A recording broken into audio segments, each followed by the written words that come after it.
that we're having through our BRICS collaboration. And today we have Professor Manish Tiwari from the University of Manipal, the Department of Electronics and Communication Engineering. And he'll be giving us a talk on photonic crystal fiber for quantum communication. However, before he starts, I thought that we'd start by introducing our BRICS partners. And I thought that each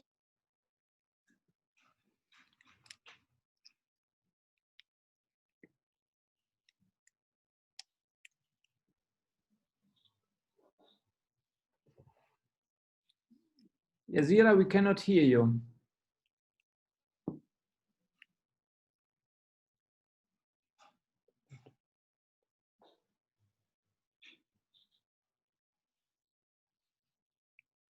Yazira, you're frozen. Okay, we lost we lost Yazira. Maybe she will reconnect just now. Then let me continue with the round of introductions. Let's start with our speaker. Manish, would you like to briefly introduce yourself, and then we ask Anton, and then we will see if our Chinese colleagues are there as well. Yeah, thank you, Dr. Francisco. I hope everybody can hear me. Dr. Francisco, am I audible? Yes, it's absolutely fine. Yeah. Okay. Yeah. So, hello, everybody. I'm Dr. Manish Tiwari. I belong to Manipal University, Jaipur in India, and we are one of the partners in this BRICS project on quantum satellite and fiber communication. I belong to Electronics and Communication Engineering Department at Manipal University, Jaipur, and I'm heading this department. And my research interests are fiber optics communication, designing of optoelectronic devices, photonic crystal fibers, nonlinear optics, and visible light communication. Thank you, Manish. Professor Franz. And now Yuanjin just joined us. Welcome. Yuanjin, sorry, we just started and we were doing a round of introductions, and Manish just introduced himself. And can I ask you now to briefly introduce yourself so that everybody in the audience knows about you? And well done for a very interesting recent paper that I downloaded yesterday.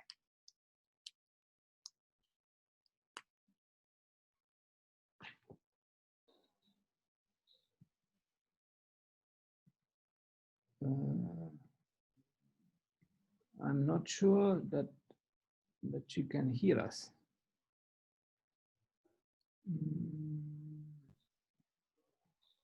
Network seems to be very bad today because of bad weather, maybe. Maybe.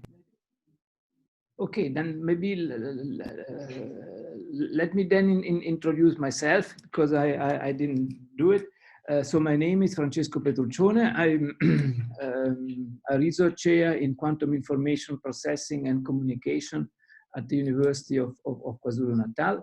And together with Yazira, who joined us again and was supposed to chair the meeting, I'm part of the South African kind of contingent of our BRICS collaboration. Yeah. So Yazira, now that you're back, I leave it back to you. Manish introduced himself, I introduced myself, and we were trying to get Yuanjin to introduce herself, but we were not so successful. Okay, so thank you. I'm sorry about that. I think I'm also having internet connections. So I'm Yazira Ismail. I'm also from the Quantum Research Group at the University of KwaZulu-Natal. And I've been working in the field of quantum communication for the past maybe 7 years. I also am actively involved in the Optical Society of America. And I know a lot of students are associated with the OSA. And I've been also a traveling lecturer. So through this, we've been able to make collaborations. That's how I think I met Professor Manish Tiwari, and we started talking as well as to create this BRICS collaboration. And we're hoping that it will be as successful as we can make it. Prof. Yun, are you available? Yes, I can. I can hear you. Okay, Ah, great. perfect. Do you want to introduce yourself?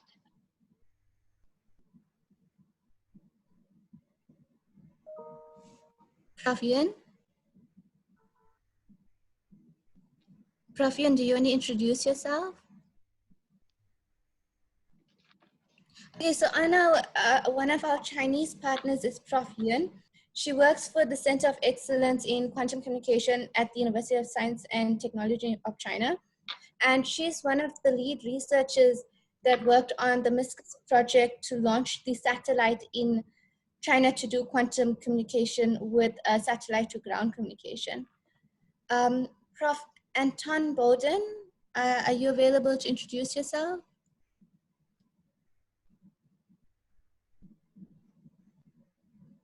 No. So Prof. Bowden is from the Department of Communication Lines at the Powolsky State University of Telecommunication and Informatics. Okay, so now I'd like actually to hand over to Prof. Manish Tiwari to take us through this presentation on photonic crystal fiber and its uses for quantum communication. Prof. Tiwari, over to you.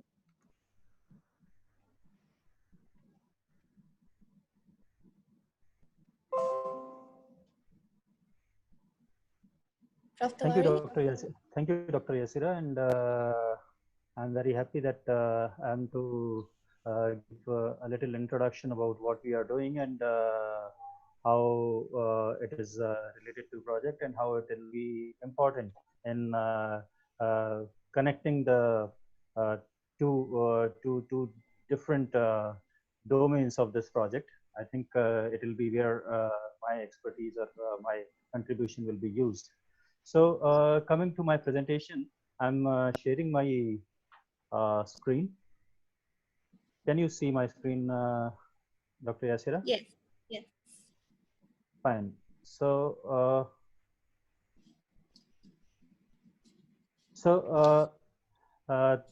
I'll be talking about photonic crystal fibers for quantum communications, the requirements to design these fibers, the capabilities that we have to design them, and the challenges that we can come across while doing this project will be the major items that I'll be touching upon during this presentation. So we are three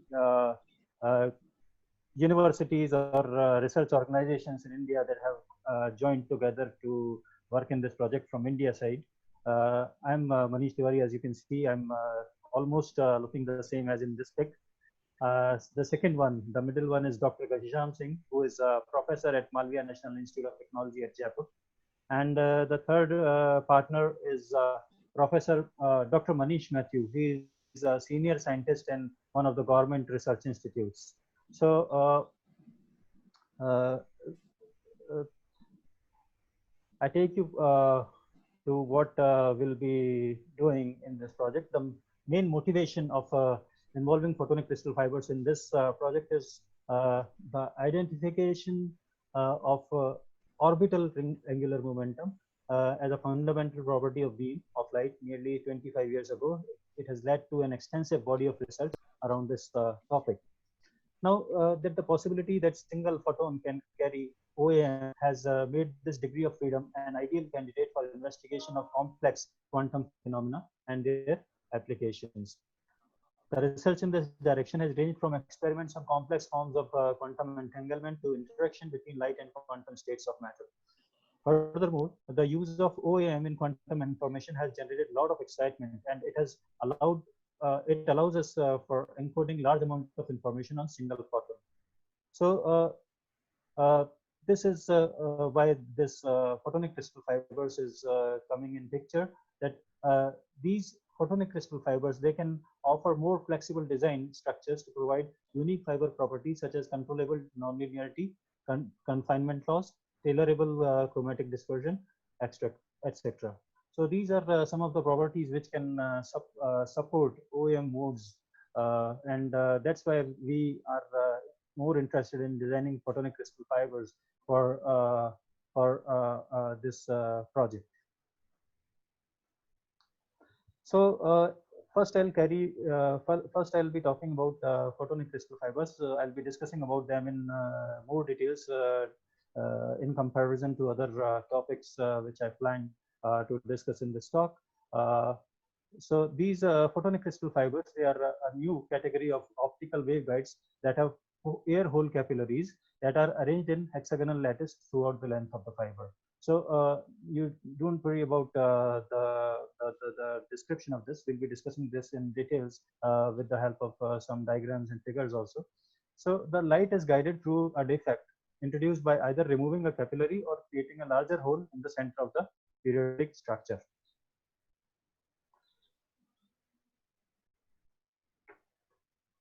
A brief history of photonic crystal fibers is it was first the idea was first introduced in 1970, and then in 1991 it was thought that the light could be trapped in 2D-dimensional photonic crystal made of silica capillaries. In 1995, there was a theoretical proof that band gap guiding is possible, and then in 1996 there was the first PCF prototype that was created by stacking the silica capillaries and then drawing them into fiber. So this is how a typical photonic crystal fiber looks like. It may not be so clear, but it will be clear in coming designs. As you can see that there is a central region which acts as a core, and then this whole region around this core is acting like a cladding. So this cladding region, as you can see that it has got one number of holes. So so this is how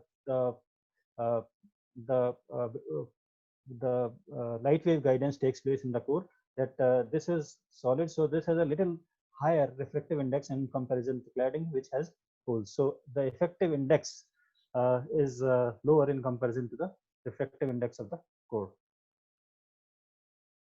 So this is when the first hollow core fibers were introduced. Yes, hollow core fibers are also possible, and they also support the guidance of waves through them, light waves through them, and this guidance is through photonic band gap guidance, and these fibers can also be drawn through stack and draw technique. So these are some of the topics which I'll be discussing in photonic crystal fibers before we move on to the other part of this presentation. Well, so this is how the photonic crystal fibers, they are different from classical step index fibers you see. So there is a core in classical index fibers, and then it is surrounded by a cladding, and then light propagates through the core through modified through total internal reflection mechanism. Whereas in solid core photonic crystal fiber, this central region acts as a core, and the surrounding region acts as a cladding. And because this cladding region has air holes in them, so the refractive index of this cladding region is slightly lower in comparison to the refractive index of the core. So due to this, the light guidance takes place through total internal reflection, modified total internal reflection mechanism. Now there are some comparisons between classical and optical fibers and photonic crystal fibers. See that there are very little design parameters that we can manipulate to change the optical properties or to control the optical properties of classical step index fibers. Whereas in photonic crystal fibers, there are several design parameters. What can be those design parameters? Those design parameters can be the diameter of the holes, the distances between the two adjacent holes, the core diameter, and the number of rings also. So there are several design parameters which can be manipulated to alter or to control the optical properties of these photonic crystal fibers. So in these, there are limited core diameter in single mode regime, whereas lattice pitch can be varied to achieve endlessly single mode. Model cutoff wavelength is there, whereas there is no cutoff wavelength. In these, it is possible. And then there are limited material choice in classical optical fibers, whereas in photonic crystal fibers, there can be there are many material options that are available. So this is the guidance mechanism in classical step index fiber. It takes place through, it is governed by Snell's law and takes place through total internal reflection mechanism. In guiding, the guiding mechanisms possible in PCF are index guiding mechanism. In case of solid core, if the defect is realized by removing the central capillary, and the photonic band gap mechanism, if the defect is realized by inserting a central capillary which has different diameter than other capillaries. We'll just see how it is made. So look at this diagram. So in this you can see that there is a hexagonal lattice and a central hole is removed to create a defect in the center, and this central region then acts as a core for the fiber, and the surrounding region, which is which contains so many holes, is acting like a cladding for this fiber. So this type of fiber is called as solid core fiber or holy fiber. These fibers are also called as holy fibers because they contain a lot of holes in the cladding. Now you look at the design of this fiber, you see that the defect is introduced in the center by increasing the size of the central hole. So in this bigger hole acts like the core, and the surrounding region acts like the cladding. Now in this case, the light guidance is not possible through total internal reflection mechanism. In this case, the light guidance takes place through the photonic band gap mechanism.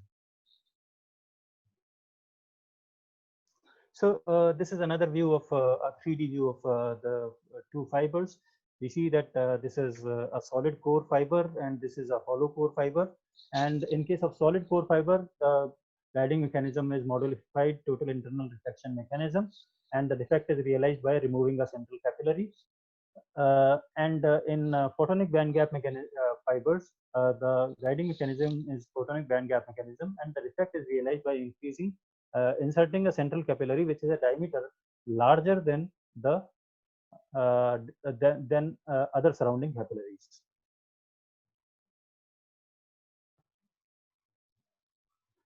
So again, so this is how the guidance takes place. This is modified total internal reflection mechanism, which is taking place in the solid core photonic crystal fibers. Whereas, due to this modified total internal reflection in solid core photonic crystal fibers, it is possible to have endlessly single mode fibers. Now, what is an endlessly single mode fiber? An endlessly single mode fiber means that the fiber is single moded endlessly for any wavelength that is incident or that is propagating through it. So such fibers are called as endlessly single mode. So if there is a photonic crystal fiber, it is single mode for 500 nanometers, it is single mode for 1 micrometer, it is single mode for 1.5 micrometer. So such kind of fiber is called as endlessly single mode. Now the condition of endlessly single mode fiber is that we all know that the normalized frequency or V effective, the V number is has to be lesser than 2.405. So if this V number, which is calculated in this way for photonic crystal fiber, whereas in case of classical step index fibers, it is calculated as 2 pi r upon lambda multiplied by numerical aperture. So if this V number is less than 2.405, the fiber remains single moded for that particular wavelength. Now in this, in case of classical step index fibers, we know that the refractive index of the core and the refractive index of the cladding is fixed. So due to this, there are some wavelengths for which this V number remains lesser than 2.405, and for other wavelengths it becomes greater than 2.405. So the wavelengths for which it is lesser than 2.405, it is single moded, and the wavelengths for which it is greater than 2.405, it is multi-moded. In photonic crystal fibers, there is a unique property that this refractive index is what we are calling it here as N effective, which is the effective refractive index of the cladding, is varying with the wavelength. So when it is varying in the wavelength with the wavelength, if for smaller wavelengths, this is higher. So and for higher wavelength, it tends to become smaller. So that way, it the refractive index of the cladding, the effective refractive index of the cladding, compensates the changes in wavelength for the number. So for that case, so in case of photonic crystal fiber, it is possible to have the V number lesser than 2.405 for entire wavelength range in optical domain. Such fibers are called as endlessly single mode fibers. So in this graph, you can see that if we are taking D by pitch as a geometrical parameter, so D is the core diameter and pitch is the distance between two adjacent holes. So if for a smaller D by pitch, we see that the V effective always remains lower than 2.405. So for these three values of D by pitch, the fibers are single moded endlessly, and for these two, the fibers are single moded for these set of wavelengths only. For other set of wavelengths, it become multimodal. So if you carefully design the D by pitch of a photonic crystal fiber so that such that it remains lesser than 2.405, D number remains lesser than 2.405, be able to design endlessly single mode fibers using for PCFs. Now this is the guiding mechanism of the hollow core fibers. So in these hollow core fibers, we know that total internal reflection mechanism is not possible. So the light guidance takes place through photonic band gap mechanism, where the wavelength which is propagating through the core is actually falling in the band gap, photonic band gap of the cladding region. So as it strikes the core cladding boundary, it is not allowed to enter into the cladding region of this fiber and is reflected back into the core. So this is how the light guidance takes place in hollow core fibers. Now let us discuss some methods which are commonly used for PCF fabrication. There are three common methods: stack and draw, extrusion, drilling. There are some more methods that have come nowadays, but they are not so common. The most common and the mature method for fabrication of PCF is stack and draw method. So we'll take all these methods. We'll see what are these methods one by one, and then. Okay, so this is the stack and draw method for PCF fabrication. So far we have been discussing about the air hole capillaries. So you might be wondering what are capillaries and what they have to do in designing of fibers. So this is how it is done. So there are air hole capillaries which are made up of the material, the same material of which the core is made. So such air hole capillaries are arranged in hexagonal lattice like this, and one central capillary is replaced by a rod, a solid rod of the material. Suppose the material is silica. So in that case, the outer shell of the capillary will be made up of silica. The capillary is made up of silica, and it is hollow.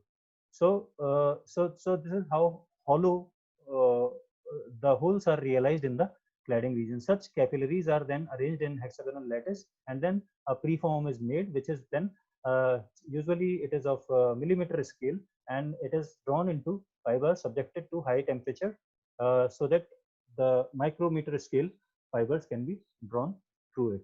So this method is called as stack, because capillaries are stacked as a hexagonal lattice and then draw. So stack and draw method is the most common method for fabrication of photonic crystal fibers. Now this method has to be very controlled, because there are a lot of problems that can arise if extreme control is not there on the fabrication process. These problems can be like deformation of holes, holes displacement, and the structure skew. These problems can be avoided by controlling all the processes such as temperature, positioning of preform, feeding, and pulling speed of the preform precisely.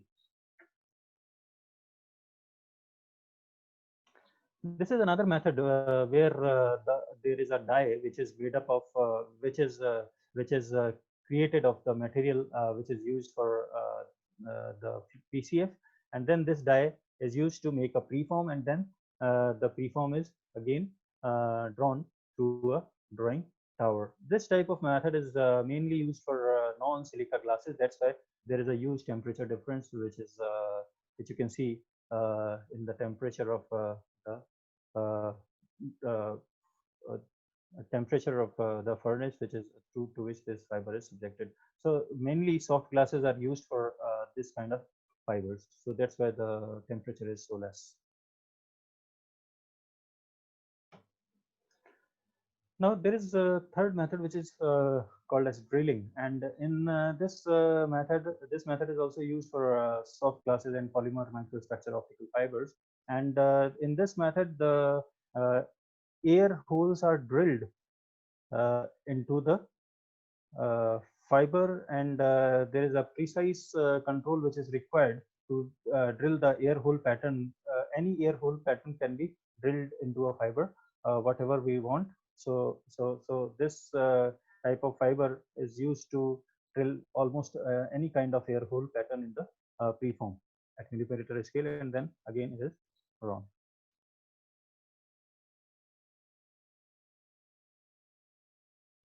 So these are some of the common methods which are used for fabrication of photonic crystal fibers.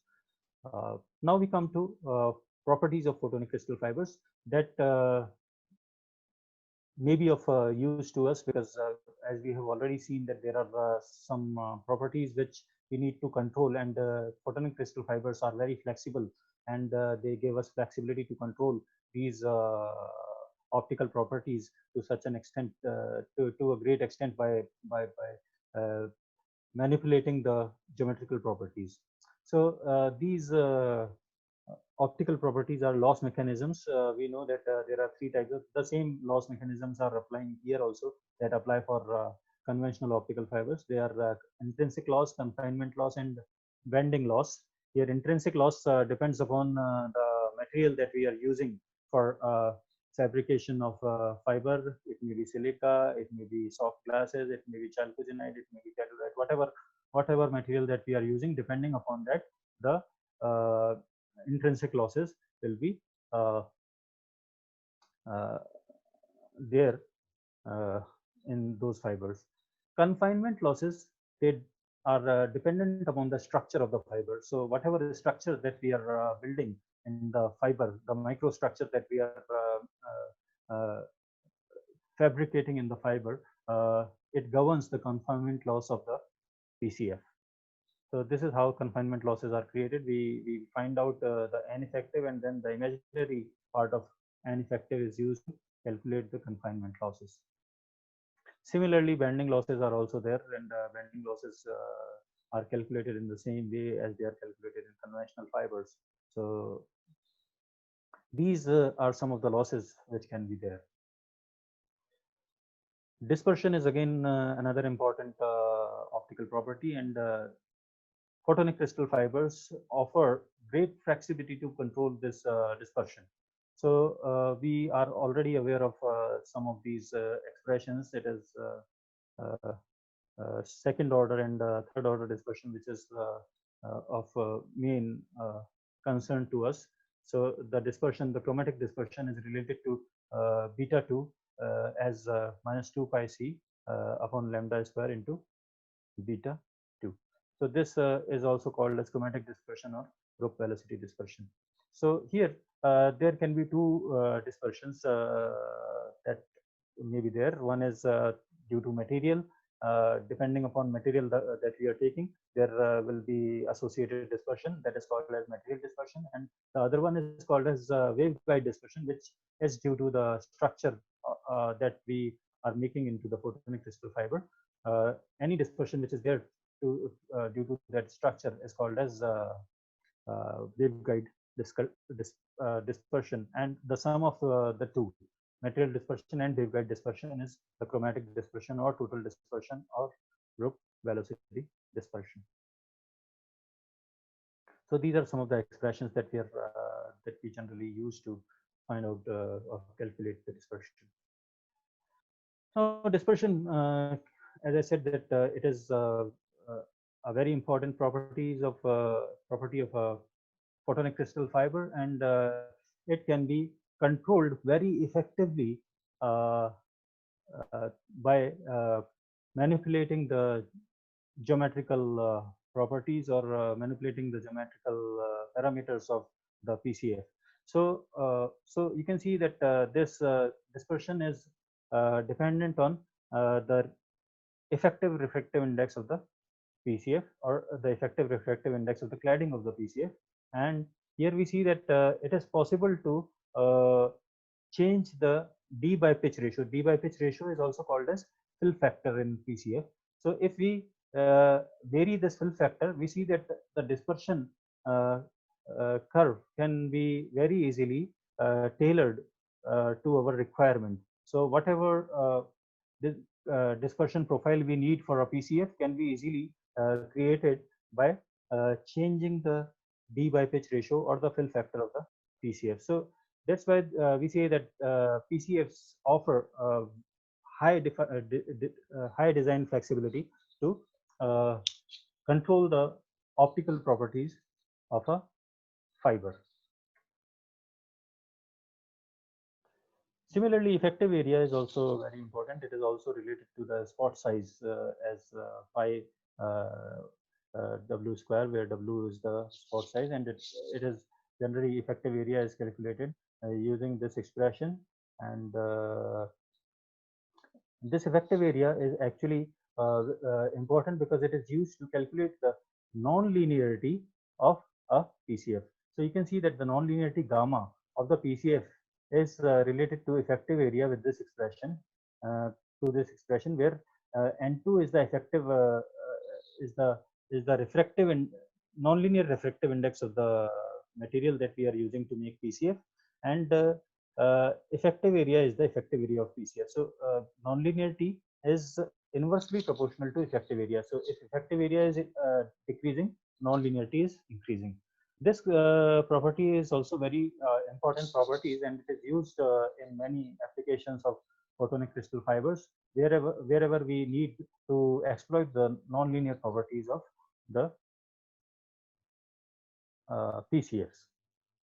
So these are some of the properties which we are actually trying to manipulate depending upon the application that we want to use PCF in. For example, so far we have been doing using the PCFs for nonlinear applications.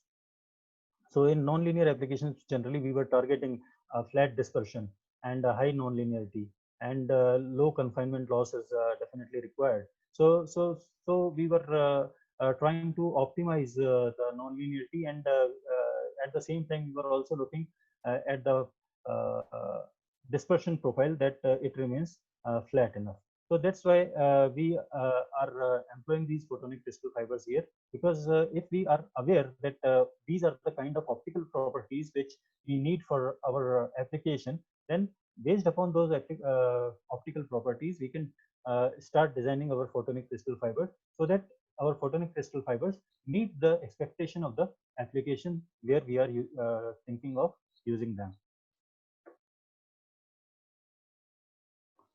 So this is we have already discussed. Endlessly, they can be these PCFs can be endlessly single mode, and also the dispersion properties can be easily tailored. This is a more clear graph, a more clear picture of the same graph. We see that the zero dispersion wavelength can also be shifted to left or right depending upon the the requirement of our pump source that we are using for a particular application. So depending upon whether the zero dispersion has to be on the left hand side of the wavelength of pump source or right hand side of the wavelength of pump source, we can design our photonic crystal fiber to suit the particular application and the availability of the light sources. So these are some of the designs that have been already fabricated using PCF. So there are a variety of designs. There are solid core designs. There are hollow core designs. There are dual core designs. There are non-hexagonal shape designs. There are honeycomb shape designs. So there are several kind of designs. There are suspended core designs also possible. So there are a lot of designs possible in PCF, and that's why we say that for almost all kind of applications, we can tailor our PCF. We can design our PCF to have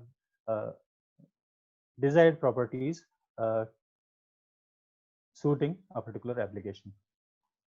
Here you can see that there is a PCF which is twisted helically, and all the holes, then all the capillaries are then twisted helically in this PCF. So these PCFs are also used for the application for which we are intending to use them. So this was the first section of my talk. What are the various designs possible in PCF, what are various properties of PCF, and how these properties can be manipulated to suit a particular type of application. Now next we come to the photonic crystal fiber designs in quantum communication. There are some approaches. There are some approaches which are experimental approaches that have been already done in literature. There are some theoretical or numerical approaches, simulation-based approaches that have been done. So let us look at some of them. So this in this article, there was a squeezed light from microstructure towards p-space quantum cryptography. In this amplitude squeezed pulse light has been produced by the microstructure silica fiber. So the material used is silica here, and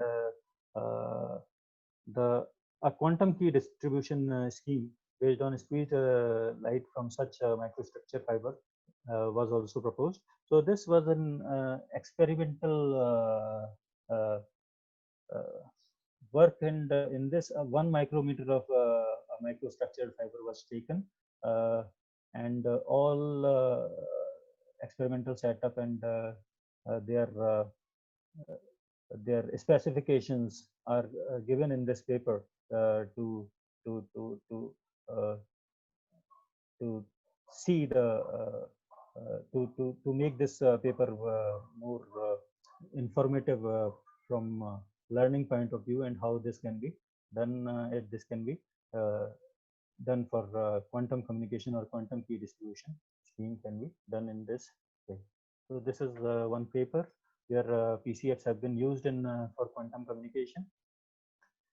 Now we have already seen that OAM modes are the single photons are capable of carrying OAM modes. So photonic crystal fibers supporting 26 OAM modes have been proposed in this paper. This is 2016 paper, and this was a numerical simulation work, as you can see here, and this numerical simulation is almost all the parameters of simulations are given in this paper, so we can just look at them and see how we can either look at this design, how it is working, and then maybe we can work on improving this design to suit our application.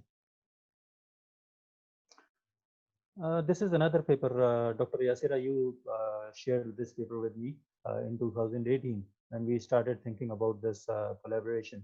So this paper was also 2016 paper, and this is also supporting, this is also presenting a PCF supporting 26 OEM modes.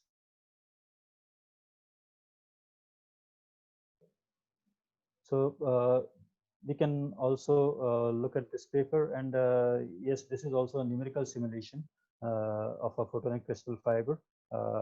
This is a chalcogenide fiber.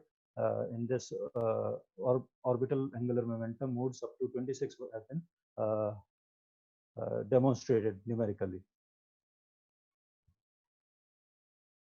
Well, this is another OEM modes of photon and entanglement of Lagrange Gaussian modes. In this, the this paper is actually a part of a special themed issue on optical angular momentum, and I have gone through two papers from this issue. This is one of them. This is a review paper, and then there is another paper from the same issue, which is from Russell Group, and in this helically twisted photonic crystal fibers were presented. So,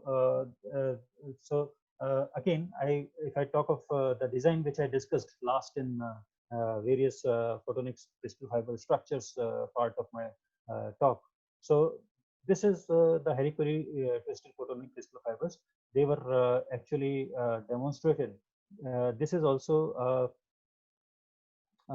numerical simulation, and then there was some experiments also done based upon these numerical simulation to exhibit the OM modes in photonic crystal fiber. So this particular paper is important to us because it is different from other papers. In other papers, there are different photonic crystal fibers structures that are numerically simulated.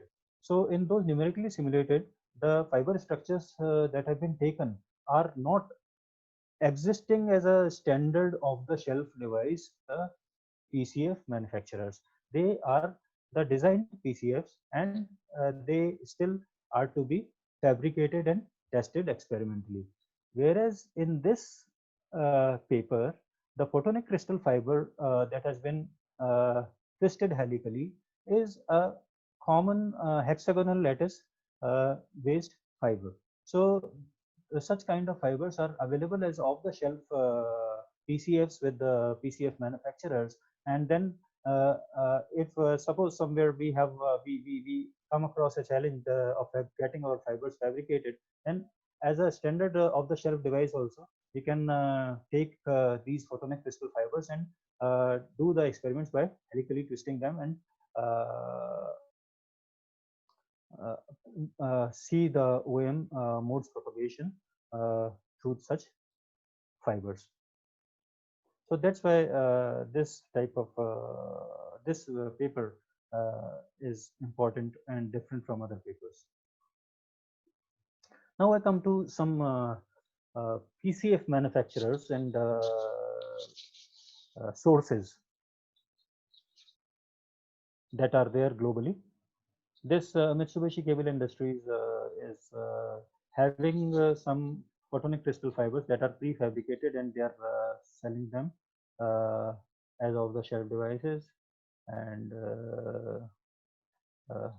this can be one source. Cybele is also one of the source. They are selling the PCF as off-the-shelf components. Fiberware, GL Optonics, they are fabricating the PCFs based upon the designs that we can give them, and the same designs can be fabricated at Fiberware and GLO Photonics. We can explore the possibilities and discuss with them that what are their capabilities, but I've gone through their website thoroughly and seen that they are able to fabricate good variety of PCF designs. Purpose is also fabricating the designs, and whatever design we give, they can fabricate. And Thor Labs is also selling both off-the-shelf PCFs, and they can also fabricate based upon our requirement. There are some fabrication facilities in China also, especially in Wuhan. I've come to know through one of my colleague that who is working in PCF, and he told me that he gets his PCF fabricated from Wuhan. So we can also explore that possibility, but I couldn't get the exact link of that particular facility. So, but we'll work to get the links for that facility. And this last one, CGCRI, is in India, and this is basically a research institute, which is who are fabricating and these PCFs for different other research groups, and then what they are working is in generally collaboration mode. They are collaborating with different research institutes, and then based upon their designs, they fabricate them, and then they do joint research or collaborative research with groups. But this facility is very much known to us, and we can explore the links in this facility also, because we have already we have met with the scientists in this group to uh,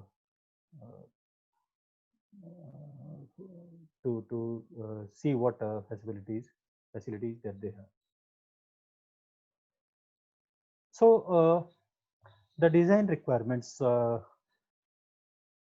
for an OAM fiber is guided by many considerations, under which we'll ask what good features we can achieve. So basically, the factors that we consider while designing an OAM fiber is the index profile of the designed fiber, and this should match with the index profile of the intensity profile of the OAM mode. So if we are given the intensity profile, what kind of intensity profile is required and other things, then we can design OAM fibers according to those intensity profile. So there are other design considerations also, and these design considerations can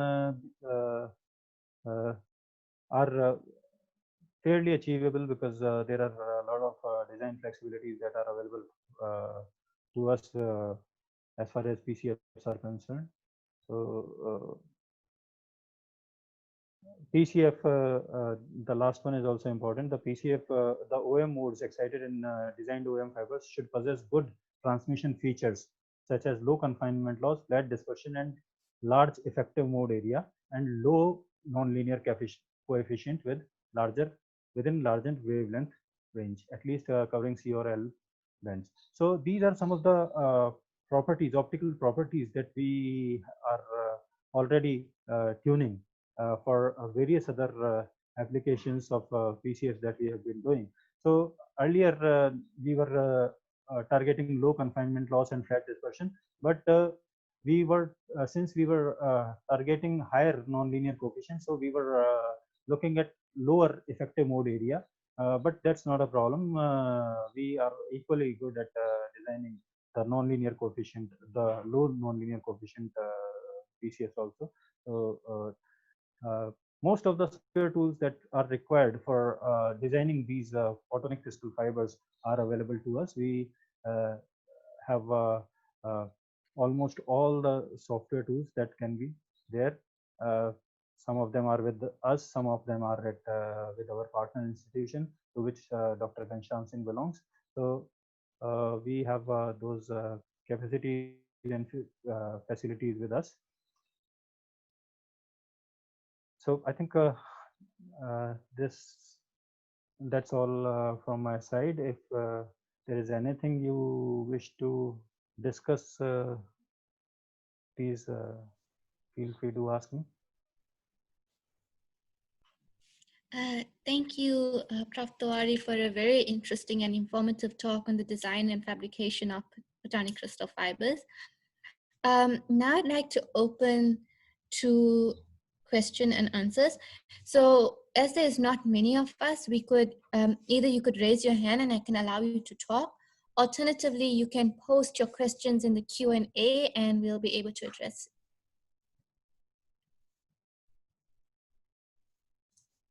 So is there any questions?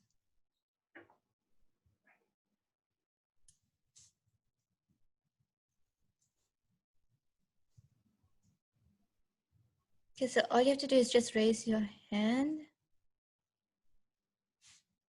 Okay, so maybe I'll start with something. Prof. Tawari, you mentioned that we can actually design the fibers for OEM states up to about 26 modes at the moment.